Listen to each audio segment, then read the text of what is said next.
مقروضوں کو قرض کے بوجھ سے رہائی نصیب فرما، جو تنگ دست ہیں ان کے رزق میں وسعت فرما، امت کے حق میں رحمت والے فیصلے فرما، عالم اسلام پر اپنا خاص فضل و احسان فرما، پاکستان میں نظام مصطفیٰ صلی اللہ تعالی علیہ وسلم کے سویرے کو طلوع فرما، قرب و جوار سے دور دراز سے جتنے احباب آئے قدم قدم برکتیں عطا فرما، جس خوبصورتی کے ساتھ یہ اہتمام کیا گیا، اہتمام کرنے والوں کی کاوش کو اپنی بارگاہ میں قبول فرما، ہمارا خاتمہ بالخیر بالایمان فرما۔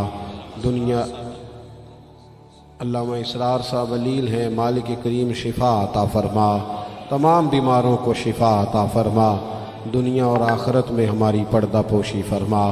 اللہم انا نسألک العفو والعافیۃ فی الدین والدنیا والآخرہ، رب اغفر وارحم۔